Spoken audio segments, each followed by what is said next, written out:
I'm so mad. I'm so mad, bro. Why would they do that? Brandon did nothing wrong. Literally! What's going on, you guys? It's your boy 3 Stacks, bro. Good morning. I just did my banlist reaction, and I have to get to cooking immediately. I was not very content with the results of the ban list. Um, Brandon just didn't do anything wrong. Like, honestly, I don't know what Konami's on, bro, but I'll tell you right now, they on bullcrap. Like, this deck's representation has it's just been like so fluctuating with a lot of low lows and not very many high highs. And to be honest, it's always misrepresented because I ain't even gonna cap, bro. People gonna get their feelings hurt, but a lot of people that play branded don't even know how to play the deck. They actually suck, so they make the deck look worse. But it's a very, very good deck. It has a high skill ceiling. And sure, even people that don't know how to play the deck will tell you it has a high skill ceiling. And it is that big brain deck. It makes you feel good when you play it. It's literally like people call it copium. I call it dopamine. Like, this deck is dopamine to me. It's a really, really fun deck. It's really, really strong. It's well positioned in every format. I feel like branded, the way I see it, like with its toolbox and how diverse its engine can play, and it just any environment it can thrive in any scenario. It has plays under shifter, it plays under draw, it can counterplay nib, it beats cards like Ash Imperm, Valor, Mourner, Ghost Ogre. It plays through every hand trap. It's really strong. Its boards are so hard to break. It has an impeccable A1 grind game. It has everything you need for a tier 1 deck to exist in a format like right now. It has everything you need to be a tier 1 deck. I think what draws people away from it, or at least from a competitive standpoint, is it cannot efficiently play hand traps. It's like the card economy of this deck, like economically it does plus a lot, but like you utilize so much hand advantage and you capitalize later. You do get your main phase 3, which is in phase, your main phase 4, which is your opponent's in phase, or your opponent's main phase, and your main phase 5, which is your opponent's in phase. So you do get a lot of pit stops. Yeah, I call them like a pit stop. You use up some gas, you take a pit stop on an in phase, generate advantage, and then start playing on the next turn. I do enjoy the fact that this deck has so much interaction. And yeah, Puppet Lock is still nice. I appreciate Puppet Lock for multiple reasons, and we'll talk about it in a second. But the deck has so much interaction outside of just like this one card. It really is, to me, a jack of all trades and a master of very many. And it has been able to successfully contend with the best decks of the format. And its representation does not do it justice, in my opinion. It is so much better than its numbers projected to be. So here is my list. They did hit Branded Fusion to 1. Am I upset, bro? I'm on bumpers right now. So let's talk about it. So we're gonna start off with our non-engine, and we'll talk about our game plan. So we're on 3 copies of Thrust, 3 Dark Ruler, 3 Droplets, 2 Talents, and 1 Called By. That is effectively 12 non-engine. Can it be 12 hand traps? Of course it can. Do these have higher impact? Yes, they do. Especially in a 50 card deck, 12 hand traps doesn't feel like justice at all. So going second, obviously, Thrust is extra copies of Dark Ruler. It's extra copies of Talent, and most importantly, it can be Fusion Deployment and Branded Fusion. So it's always found a very comfortable home in this deck. Some people can argue and say now more than ever, Thrust is more valuable. We have multiple ways to play around the fact that Branded Fusion's at 1. There's never an issue with needing to see more than 1 copy of Branded Fusion. You can recover it from anywhere. It does put an emphasis on the value of Tragedy more than ever, and a card like Retribution more than ever, because once you've utilized your Retribution and your turn 1 combo to get Branded Fusion back, one might say it's harder to recover it. However, there are still multiple ways to get back into it. And to be honest, I'm not going to gaslight y'all. The deck can function without resolving Branded Fusion. A lot of your combos, like a lot of your lines, or at least my lines, Branded Fusion is there as a checkpoint just to check for Ash. Like the way I'm sequencing my plays, I'm not pigeonholed into the Branded Fusion or bust. I'm activating Branded Fusion just so I can see if they have an Ash. That's what I'm effectively. This is like Called By in a lot of my combos. It's really, really strong. I want Lubellion access. It does give me the loss. That does insulate my plays from cards like Bestials. It counterplays Super Poly. I can Puppet Lock in the draw phase which is definitely safer to do in this format because the gimmick puppets did get hit. The FTK seems like it's pretty impossible now. I want to say that somebody's still going to find a way to produce an FTK with gimmick puppets, but it's definitely going to be harder. So it feels safer to puppet lock people in draw phase. And sure, if they're on the actual gimmick puppet deck, then we're going to play regular Yu-Gi-Oh! This deck, again, it has so much interaction that meme, it was just a meme. It was never like I'm going to go and puppet lock my opponent and they're going to play gimmick puppets and I'm going to lose. No, I'm still playing branded. So, branded has a better engine. So yeah, I do think that branded fusion, because it gets me access to Lost, is the most important aspect of this card. It is super powerful on its own in and of itself, especially post siding. Branded fusion can accomplish a lot and do a lot of heavy lifting for you. But the way I've refined the way I play branded for these past several years is it is literally a check. It's like a checklist. I'm just using fusion to check for Ash. I've been playing around Ash for years. As long as that card exists, I'm going to play around it. So, yeah. The deck does not need to resolve Branded Fusion to function. It can set up a very formidable board. I think that Cartesia access is almost more important, in my opinion, even now so more than ever, than Branded Fusion access. I've had several iterations of this deck, obviously. One of them, I was playing a synchro called, Grand Daglong, and it's just a level 6 synchro. I was dumping it off of Grand Gogno, the Dust Dragon, just so that I can bounce a card on my opponent's field and then tag out into the Despian Synchro so that I can a negated card, so that Cartesia being left on field would equate to 2 disruptions by itself. But we are puppet locking people, and I guess before we get any further in the list, we're going to talk about this because people will literally play puppet lock and then talk crap about it to their friends. They be in the closet, bro. Come out into the light. We know you, bro. We see you. We know who you are. You're a capper boy. Wake up. Come to reality. So puppet to me does one thing. It just saves time, bro. People be on bullcrap. They just want to waste time trying to break a board that they know can be broken. They see there's 10 minutes left on the clock and we're in game 2, and they say, I don't want to go into game 3. We can give my opponent 10 minutes to play. I want to waste 8 minutes or 6 or 7 minutes trying to break my opponent's board. Then I want to side deck in game 3 and I want to go to time and burn him. That's what I'm about to win. Puppet lock doesn't let you do that. That's what I appreciate, and this is my approach. I don't play gimmick puppet because I don't like interaction. I play gimmick puppet because too many people are stubborn and they be on bullcrap, bro. They want to waste time trying to break a board they knew they never were going to break. They want to waste time trying to interact with my cards. It's just the reason why Pearly always went into time is because Pearly would sit on this Towers-esque monster that was non-interactable. If they had XYZ Encore, they would have flipped it immediately, but they don't. So now they're trying to break a board that can't be broken, and it takes so much time, and so now Pearly goes into time, and they automatically lose into time. And so that's my mindset when I play Puppet is it makes games end quickly, it's efficient, it does the job in 10 minutes or less, as opposed to setting up a multitude of interruptions through Mirror Jade, Gongno's Graveyard Effect, Dragostapilia, Garden Chimera, tagging out with Rinbrum into Albaz to go into a sprint, all of that's cool. It comes at different points of interaction. It's very hard to actually play around it, and it's layered. It's from the hand, it's from the field, it's from the graveyard, it's all over the place. It's kind of hard to break through, but it takes time for your opponent to even attempt. Whether they believe they have a chance or whether they know they're on bullcrap and they just want to burn time out the clock, that's why I like Puppet, and that's my over-exaggerated, my long-winded reason on why I play this. Other people have different reasons. They just want to win. They don't want to have to play Yu-Gi-Oh! I love playing Yu-Gi-Oh! I love interaction. I'm a pretty good player, but I also like to actually have a fair chance to win. I don't like time being the determining factor of the end result of my match. So anyways, we've got all of that out of the way. We understand the skillful interactions that Droplets provides us.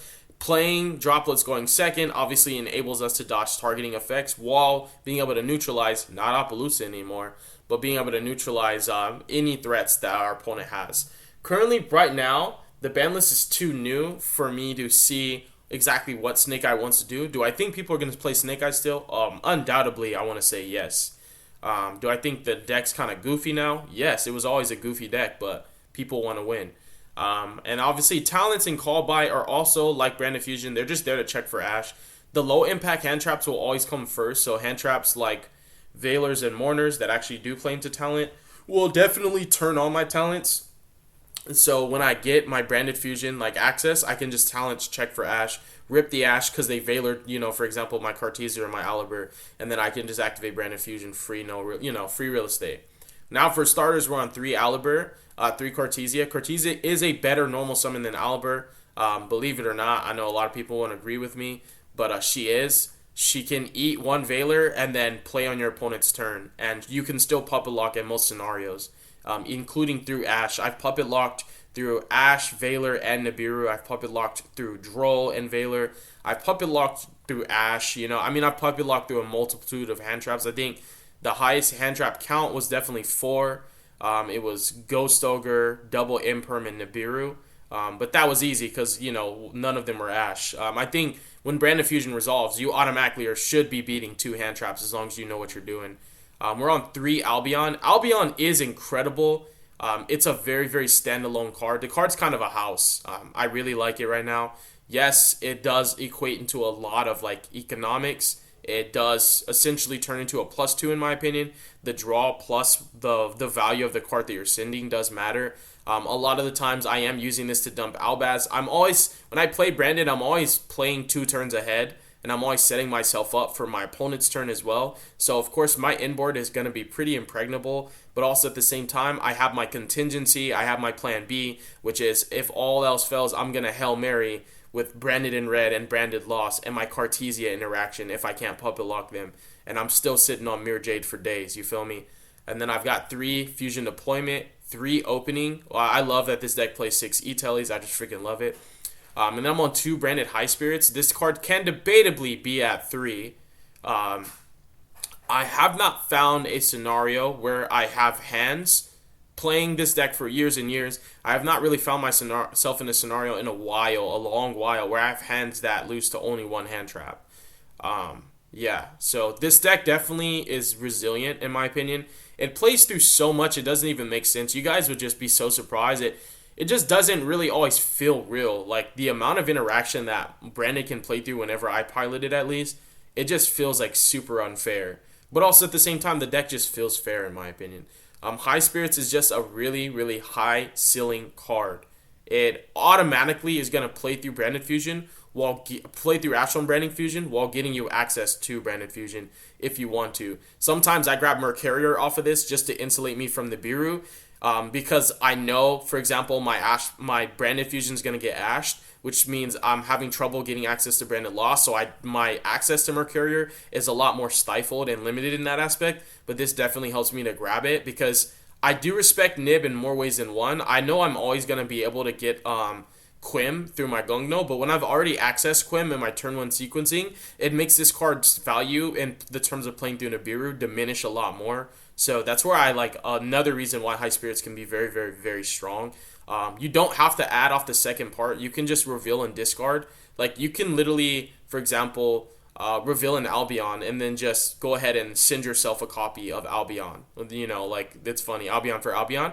And you don't have to actually pitch the Albion and search. And that's like one of the best lines that you have is Spirits reveal Albion, dump an Albion, and then reveal your Albion and dump like an Albaz, for example, or a Retribution and get your draw, whatever you need. And that already in and of itself is going to get you one of the pieces to the puzzle to puppet lock your opponent. And then we have the Lonely One Branded Fusion. Just literally like RIP, bro. I'm just going to say this one more time. On Gaming Puppet of Strings, they hit the FTK. Dark Strings, they hit the FTK. Oh my god. I'm so mad. I'm so mad, bro. Why would they do that? Brandon did nothing wrong. They're on bullcrap! Anyways, so we got 2 copies of Quim. Hot take, a lot of people prioritize Quim. I still feel that Aliber is more valuable on your turn, and Quim has higher value in the end phase on your main phase 3 or playing into your opponent's turn. I Oftentimes, if I have to pick between Quim and Aliber, ideally I still choose Aliber. I also highly value his graveyard effect that a lot of people just forget all the time. I literally watch so much Brandon gameplay thinking that I'm going to learn something new, and oftentimes I'm just reminded that people really suck, bro. So then we have Kit. Kit is super important for a majority of your lines. If you are sequencing through hand traps and don't have Kit, you will find yourself struggling to even get access to Fusion. And then we have 3 copies of Albaz. Like, I do Aliber into Spirits, and Spirits into Kit, or Spirits into Albion, or I Spirits into Mercurier. So, like, that's another reason why I just value Aliber so much. He's just so powerful. He can and will beat Branded Fusion as long as the composition of your hand had 2 pieces of engine. If you have 1 piece of engine, you lose to 1 hand trap. If you have 2 pieces of engine, you can sometimes beat 3 hand traps, which is really nice. The way Branded actually navigates its lines of plays is it will not play into the territory of, example, a Nibiru until you've resolved the most powerful cards in your deck. So, like, if your opponent has for example, a Veiler, an Ash, and a Nibiru, sometimes Aliber plus another engine piece can beat all 3, which is really clean. So we have 3 copies of Albaz. Albaz is insane. We need 3. I'm burning through them like crazy. I literally am always trying to secure the bag. I identify what I lose to and play around it. That's my win con. So if I know that I just have the puppet lock online and I think to myself, what's the only way I lose? The only way I lose is if they stop my puppet lock or their own gimmick puppets and I don't have enough interaction. And so that's why oftentimes I'm going like Albion into Albaz, or I'm getting access to it in my end phase so that I can always have that Mirror Jade line to secure the Rinbrum into the Albaz tag out. And a lot of the times my favorite target to go into is Sprint because it's not matchup dependent. And I've been in scenarios where I couldn't tag into Albaz and actually get any value off of it. You do get those weird matchups sometimes. We are on just 3 Bystials right now. Post-sighting, you can play so much more, including 3 copies of Saronir, which actually, my hot take right now, I'm still on the fence on it. I think 3 Saronir is actually gas right now. So that's something that I'm still on the fence about. And I think that Droll just doesn't exist right now. So I find more copies of Lubellion. This is like in my 60 card list, I was playing 3 Lubellion, 3 Saronir, and like a bunch of other Bystials. And I found that with the Frightfur like patchwork engine was just insane, because like what happened, especially now that Appaloosa's gone, is like Lubellion trades into boards, like Lubellion into a Druisworm to literally sack off the Druisworm, and like I used to do this when Naturia Runic was still a deck. I was playing 3 Lubellion, and like I would go Lubellion and a Druisworm to send the Naturia Beast so I can actually play, and then I'd Lubellion place the Branded Lost. And the reason why that was also value is if they had like a way to stop the Druisworm, Cricket, whatever it was, this would place the Branded Lost, which played around the Naturia Beast. And then in addition to that, the Branded Lost would counterplay the Naturia Beast because it couldn't negate my fusion spells now. And I could Guardian Chimera go brrr. So it was nice. This is something else that I think that you can still experiment with. The cool thing about Branded is there's like a million ways to play it, and none of them are wrong.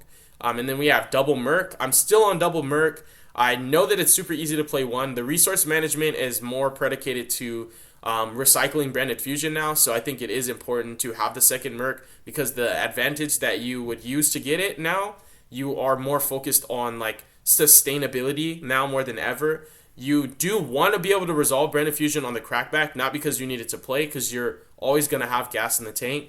It's simply for the fact that it does help you on the crackback, because if your opponent still assembled somewhat of a board, which means they lived for a turn, that this A is going to check a resource that they have. It's going to check a hand trap, or it's going to check their non-engine. If they don't have non-engine, it's going to check an Omni Negate.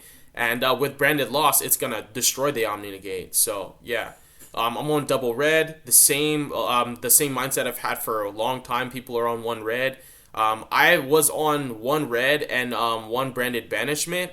I want to wait and see what the format looks like and how positioned it is. If it gets more widespread, then Banishment could be good. But if it's still going to be just like Fire and Yubel and Tenpai, then I think that Branded Banishment has a better home in the side deck if you want to play it at all. But Double Red is definitely correct, and it does play through a lot of hand traps. Branded Red is insane.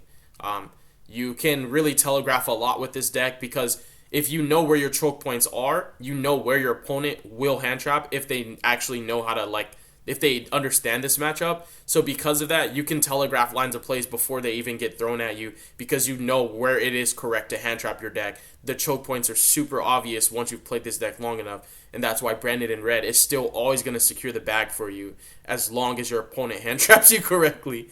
And then we have one Branded in white. It is one of my favorite cards. It always has a home in every one of my lists. It has an extremely high ceiling. It plays through hand traps. It is an alternative to Branded Fusion sometimes when it gets ashed. You always have so much access to a lot of your engine. Everything in this deck just searches. You search, recycle, just infinite loops. It has so many clean infinite loops. I can't even like cap on you, bro. Branded can recycle everything. It's really, really nice. We have Lost.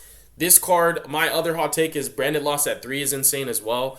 My 60 card list plays 3 Lubellions and 3 Lost and the 3 Sarniers. And I found myself eating Omni Negates for lunch, bro. You activate this card, it poses the threat of non-interactable lines of plays. And nobody wants a non-interactable line of play. Nobody wants to watch you play solitaire. So this card, it automatically requires your opponent's attention the moment it hits the field.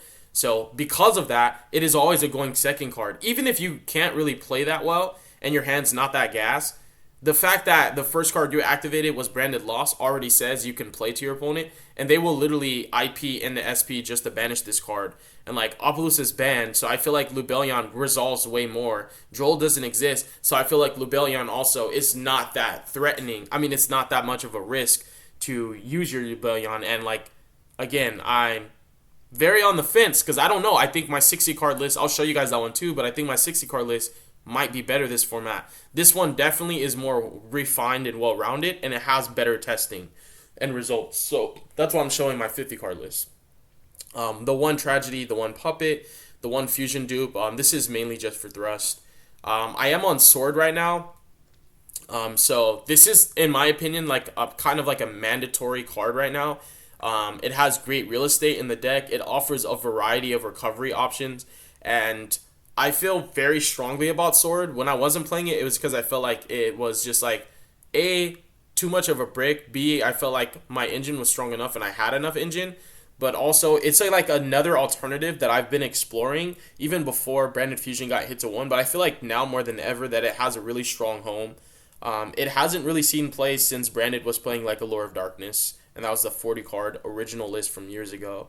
I think it's a really, really crazy card, though, and you definitely should, it's my hot take, you definitely should be messing with it. This card makes me feel like I can mess around with the one Merc, but the other thing that's interesting is, like, the value of Albion can diminish, and you're always grabbing Albions off of your Lost whenever, like, you're just trying to extend your plays, and it provides options and, like, alternative routes through hand traps, as recovery options, as a tempo card. It makes this such a powerful tempo-based card, in my opinion. And it definitely is, for me, it secures a different level of ceiling for this deck that we didn't have previously. And my only kind of conscientious reason why I didn't want to play it was just because it was a trap, and I felt like I was scared to draw dead. But I feel really comfortable right now with Sword, and I really, really like Retribution for multiple reasons. I have told you guys, but if you guys don't know about the Infinite Tsukuyomi, it's evolving kit with Retribution, and what you do is you Retribution, for example, grab your Branded Fusion, and then you use kit to take the banished Retribution and put it back into your deck. And then you actually, so how that works is kit takes it from banished zone to hand, and you put a card from your hand back into your deck. So what you do is you take Retribution, add it to your hand, then put it back into your deck. And that way you can Albion for Retribution again and again and again. You can Sarnier for Retribution again and again and again and again. Does that make sense? And that's the Infinite Tsukuyomi. That's how you can infinite loop your Branded Fusion. If you guys didn't know, I think don't skip my videos, bro. Don't skim through them. Like, have an attention span. Listen, bro. Infinite Tsukuyomi matters so much right now because Branded Fusion's at 1. So if you guys didn't know, I taught this trick to YouTube, to the channel 2 years ago. This was back in like late 2022. People didn't pick up on it. Whatever. Hopefully you guys pay attention now more than ever. Kit, take the banished Retribution, add it to your hand, put it back in your deck. Send it again whenever you're ready to. Get your Branded Fusion back. How do you recycle kit? Easy. Put it back with Lubellion. Right? How else do you recycle kit? Easy. Get it back off a branded sword. Infinite grind game. Infinite resources. My next hot take, this card has a lot of like super crazy targets that you can play. I have not played Gizmek Uka since I played my Naturia Beast deck, and it was for like the mirror match a lot of the times. And it was my Naturia Runic deck. It was crazy because this card was summoning Mole Cricket. I do feel that even though Lacrimosa is banned, that Fiendsmith is still going to be freaking everywhere. And every deck that you could possibly play it in, people are going to cram it in there. So I do like Gizmek Uka as a side deck option because it can A, summon Cartesia, B, it can summon Quim, and C, and most importantly, which should be A+++, it can summon Ecclesia, and Ecclesia can tag into an Albaz, and you can turn 0 Mirror Jade, which, guess what? Automatically puts you in the driver's seat. This is a tempo card. It's very, very powerful. I like that it has a prominent home in the side deck right now. If you guys didn't know about this card, again, I introduced this card to the channel when I was playing the Naturia Runic. That was the first time I started messing with this card where I saw its value. Prior to that, it was in the Rock format with the Adamancipator deck. And this card was summoning the Water Barrier statue because of Halqui Fibrax. So, yeah, it hasn't had a home in a while, but branded players rejoice. You guys have a really powerful side deck option.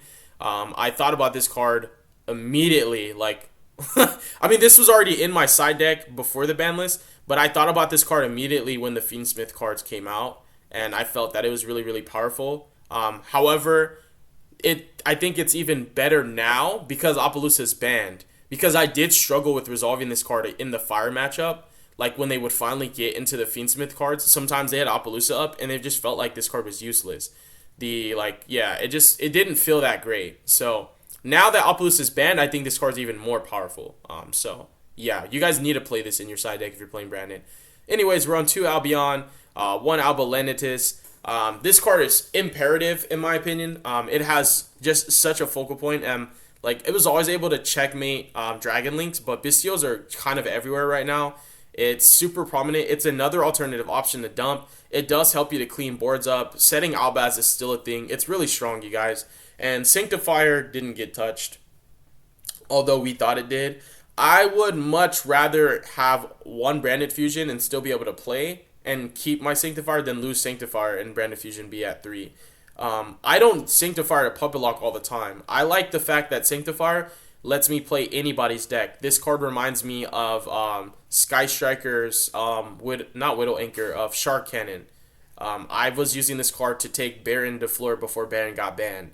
I've been using this card to take my opponent's bosses, so I love this card a lot, and it does counterplay Lightning Storm. It does counterplay cards like Evenly Match. You don't need Omni Negates with Branded. Branded doesn't have like true Omni Negates, and it's still one of the best decks.